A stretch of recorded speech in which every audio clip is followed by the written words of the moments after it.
What's going on, everybody? Welcome back to the Paste Studios here in Midtown Manhattan, New York City. We are joined today by a very special guest. This is Austin from Turnover, the band Turnover. It's a one-man band today. Normally a trio. Today it is a solo project. Welcome, man. Thank you for coming. Thank you for having me. Sorry everybody else couldn't be here. Logistically, it's difficult to navigate around the city. So yeah, I know. Especially today, man. I was driving around the city and it's just awful. I don't know how anyone gets anywhere. Yeah. It's cool though. We got a little different sounding. Some of the stuff that I play, I think gets covered up too much on the record. So I'm glad to let this is your time to shine. Find my right time now. to shine. Yeah, That's cool. Right. So Turnover has a new record out. It's called Good Nature. It's your third album, third full length. Yes. And you're going to play 3 songs from that record today. Tell me a little bit about the first one you're going to do. First one that I'm going to play is called Pure Devotion. It's kind of a middle of the record track, but probably my favorite song or top 2 on the record. And it's just kind of a reflection on love in the modern age and what it means and all of that kind of stuff. So cool.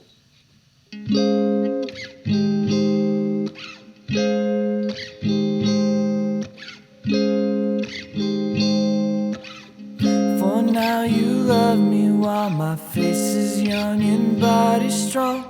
But one tomorrow there won't be when that tomorrow comes. Do you think that you'll love me even when the loving hurts? You're captivated by a beauty that I didn't earn. I've been trying to believe it.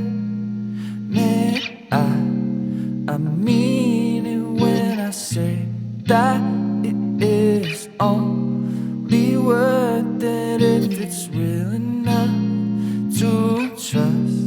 I know that it is only worth it if it's pure devotion, and I would never ask for you to stay. Won't expect you to come with me if you wanted to go a different way.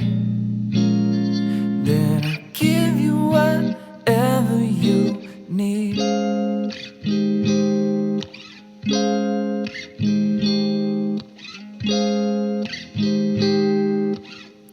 For now you love me, but I don't know how you say you're sure. You understand that it's forever that you're asking for.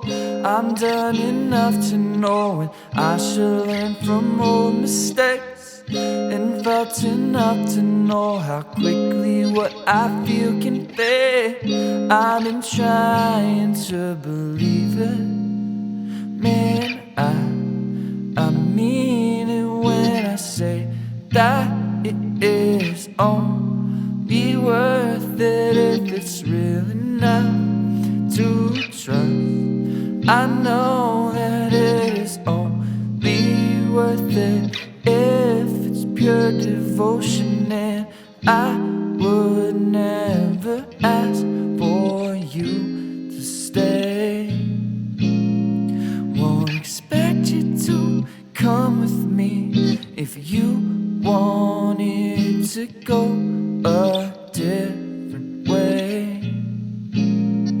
Then I give you whatever you tell me, anything, just not a lie.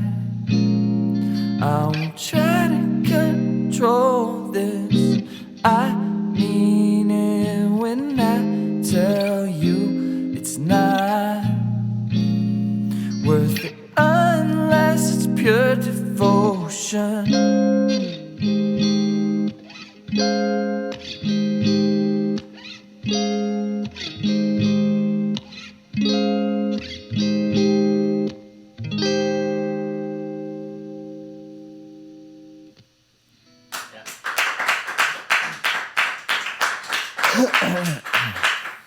Thanks, man. You're very welcome. Thank you for listening. Yeah. So let me ask you about this record. Aside from the fact that you are yourself today and strumming plaintively on a guitar without, a rhythm section behind you, This does seem to be kind of generally the direction you've been moving. The first turnover music I remember hearing was, a little bit more aggressive, a little bit more, intense. So, did you ever see yourself as like man with guitar guy? Was that something that you knew you were sort of evolving toward? Definitely not. I always think about it, man. It's honestly funny because the other day I was looking back on my old Facebook statuses and I was just thinking, man, I was so angry. And I think listening to the music from then and now kind of makes sense with it. It's just, I don't know, different times in your life, you know what I mean? My dad used to always talk to me. He'd be like playing me jazz records and I'd be like, turn this off. I want to put on Blink-182 or something. And he'd be like, one day you're going to love jazz. And I looked at him and I was like, I will never like jazz. And now jazz is basically all I listen to. So it kind of comes full circle. But yeah, I mean, just I think consuming new things as I get older and, then wanting to being inspired by those things, it just kind of naturally comes out. So I definitely what didn't think led you? Why do you the amount of jazz or stuff that you would not have been into before? Were there like switches that got flipped, like artists where you were like, holy shit, how did I never know about this? Or was it a more long process? It's been pretty long. There's so many artists in my life that like I listen to them and I don't like it, and then I have to consume other things to understand, and that's what it's really crazy about music, how it can literally sound like a different song to you based on you having a precursor for how to view it, how to listen to it, and so it's really just been a long process of that. I think being a musician puts you in kind of like a different seat with that, because at least for me, I'm always always listening to new music because I'm so infatuated with it, but also being somebody who makes music, I think that I listen to it with a different ear, because in a certain way, subconsciously, I think I'm looking for things to keep me on the cutting edge of it. Yeah. I'm like, oh, this is cool, this is new, like I really think this is cool. And then at the same time, when you go to make music and you're writing a song and then you're recording a song, you hear it so many times, so that like after I make a certain record, like after I made Peripheral Vision, I only listened to hip hop for like 6 months because I just had been inundated with guitar music for so long. Yeah. And I think after this record, after Good Nature, I was just inundated with rock music and guitar music so much again that I just started listening to jazz a lot. And I'm still kind of in that phase. I mean, I listen to other stuff obviously too. Right. But with Good Nature, yeah, I think I just started going back in time, like Peripheral Vision, I think is kind of reminiscent of a lot of 80s music. Good Nature, I think I was listening to a lot more music from the 60s and 70s, so Yes. just working my way backwards, I guess. And so when you go to make a new record, are you thinking like, these are the changes I kind of want to make, I want to sort of lean in this direction or that style, or is this just what comes out of you? It's just what happens. I don't think we've ever been like, I deliberately want to do this. I mean, deliberate in the sense where I hear something and I'm like, oh, that's really cool. Like, I want to sit down and write kind of a song like that on guitar. But also, by the same token, I'll sit down sometimes with the intention of writing something, and I'll just hear something. I'll be like, oh, cool. And then I'll hear it in my head, like, it could go this way, and it'll sound cool. So it's still all pretty natural. I think if it ever reaches a point where I'm feeling like it's has to be systematic, then I'll throw in the towel. Yeah, right. Cool, man. So you're gonna do a couple more for us Yep. from Good Nature. Tell me a little bit about this next one. So the next one's the last track on the record. It's called Bonnie, and it's a love song, but more in a broad sense of love instead of just being like a human-based thing. When I first wrote this song, I had a note in my phone that said a love song to love itself. So just the idea of love and it being something that can like cure your anxieties and make you feel like you don't have to be for me, I know like I always have this thing in my head where it's like a Catholic guilt installed in my mind, but I always feel like there's something that I have to be doing something productive. I need to be doing this, and it's hard for me to sit down and feel like it's okay to just be. And that's something that I've kind of wrestled with a lot in my psyche over the last couple of years. And whether it was through a person or through a dog or spending time out in the woods, like anything that can make you feel like it's all right to just be in the now, I think is really pure. And so this song's about that. Cool. It's called Bonnie.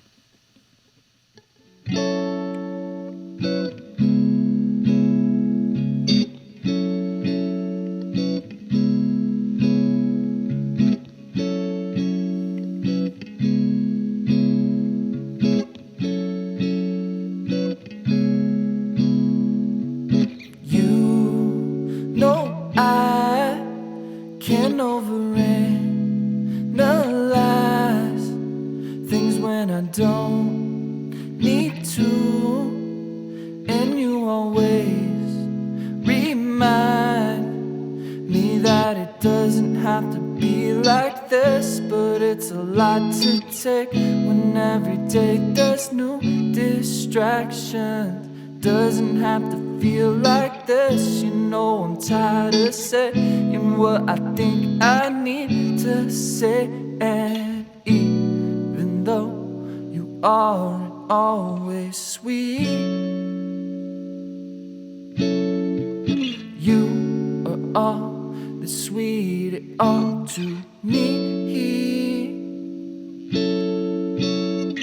I got a little bit tired of spending all morning really wishing that I was still sleeping, but you and me being each other feels like it's all I ever needed. Now all I can hear is rhythm and melody in my ears. It sounds like it feels all the time. Now I'm balancing perfectly in between awake and a dream.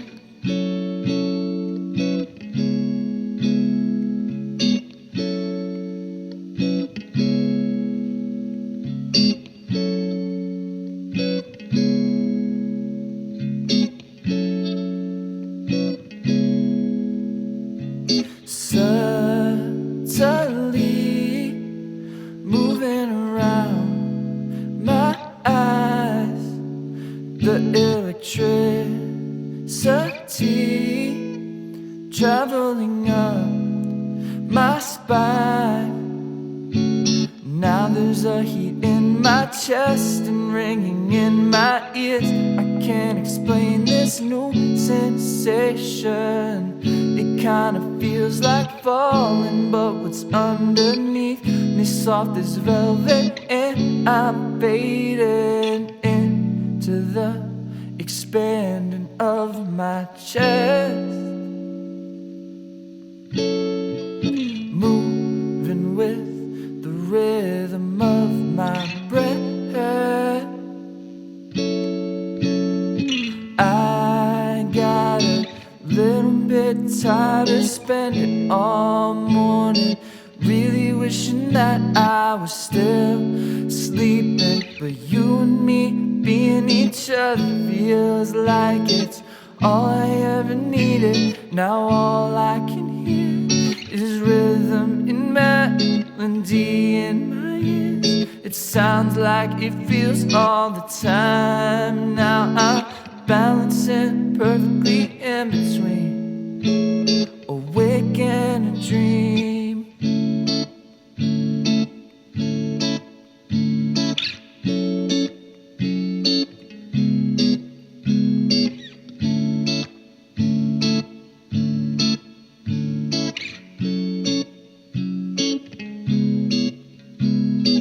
Doesn't have to be like this. It's a lot to take, and every day there's new distraction. Kinda feels like fall, but what's underneath me soft as velvet, and I'm faded. I got a little bit tired of spending all morning really wishing that I was still sleeping, but you and me being each other feels like it's all I ever needed. Now all I can hear is rhythm and melody in my ears. It sounds like it feels all the time. Now I'm balancing perfectly in between awake and a dream.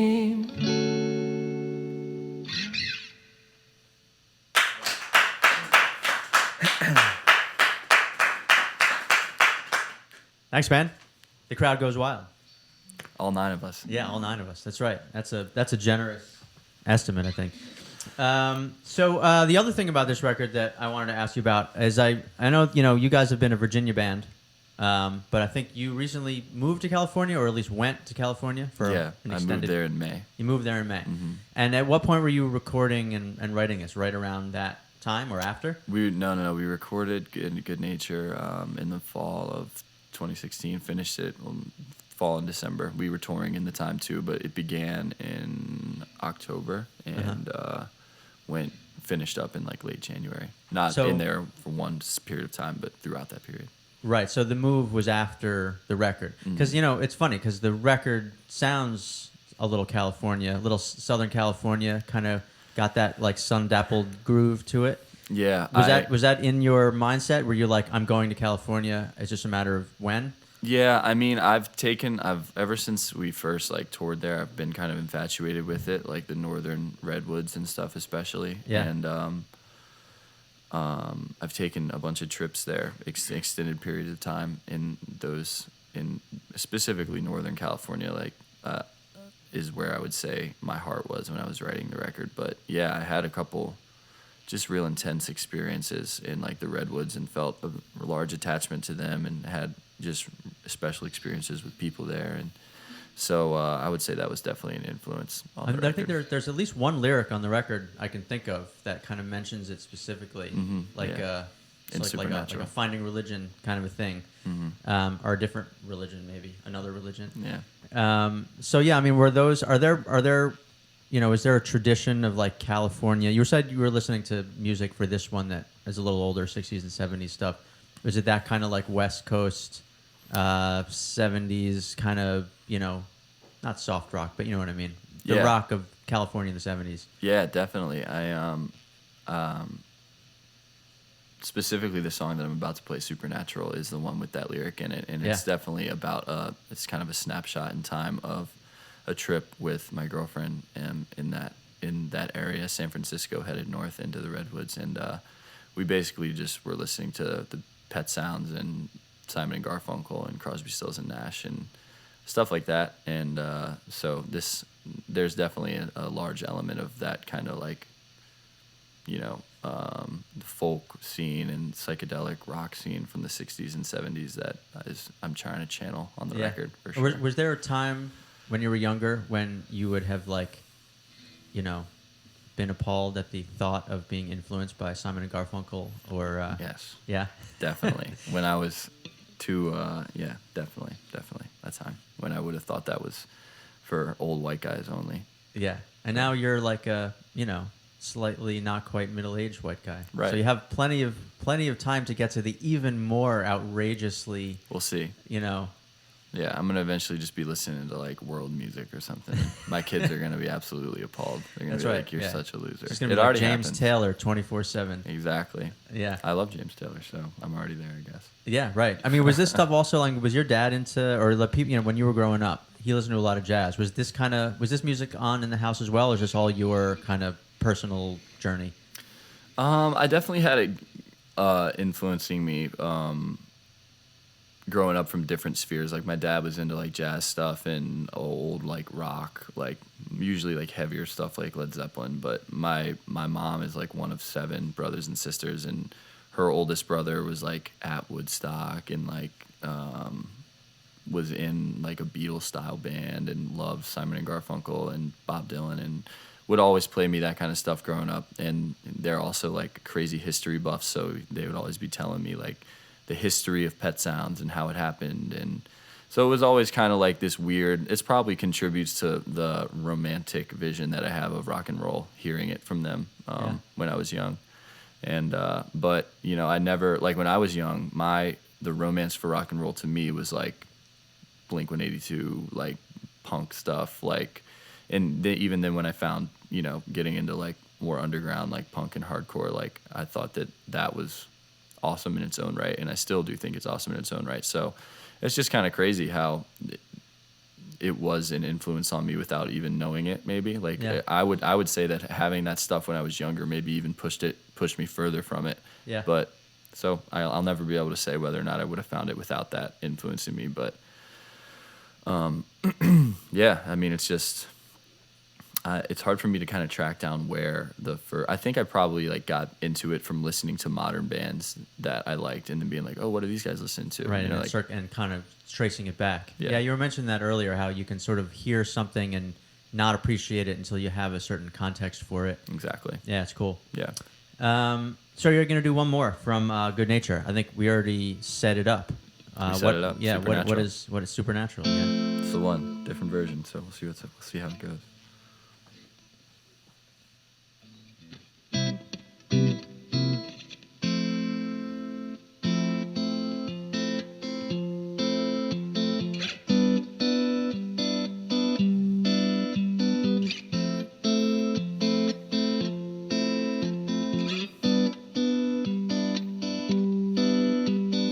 On the last weekend before the fall, down at the beach carnival, spinning slowly with the carousel. Your gold hoop earrings go so well with the little yellow lights shining on a foggy day, painting you a pretty shade, like you were a girl in a watercolor. I try, but I can't explain how I do. I just know it. It's something supernatural, and I'm feeling supernatural. I don't know how, but I can say that I found my religion when nothing was ahead of us. That week in California,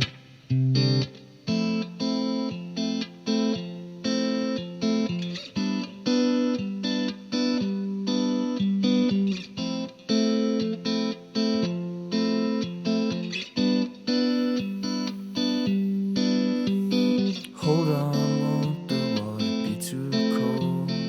Out of your mind and you're still so photogenic.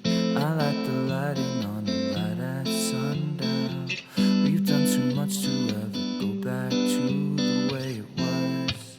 Could try, but I can't explain how I do. I just know it. It's something supernatural, and I'm feeling supernatural. I don't know how, but I can say that I found my religion when nothing was ahead of us. That week in California.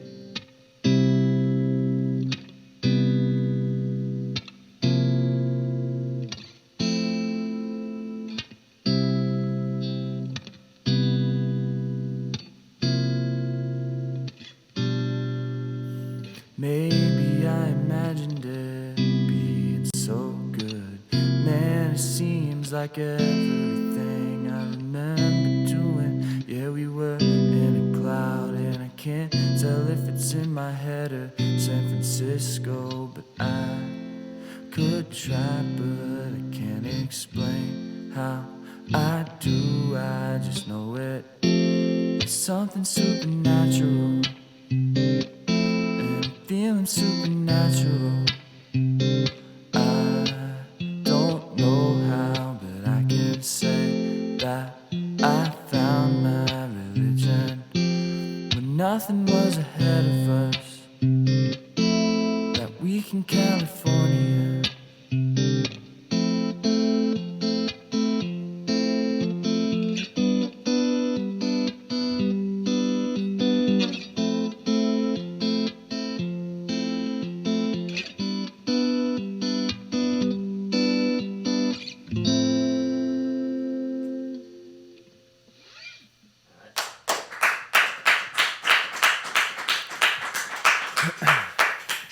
Thanks, man. So is that supernatural or supernatural? Supernatural. Supernatural, 2 words. Yeah, the super. Right. Then yeah. Right.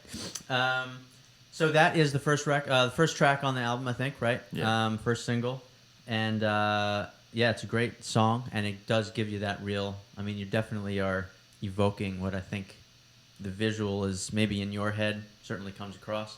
There's almost a little bossa nova in that rhythm, a little bit. Yeah, that's not how it is on the real record, but I try to do it like that, stripped down. I think it holds together a little better. Yeah, sounds good, man. Thank you. So this is Turnover, kind of. This is Austin. He is in the band Turnover.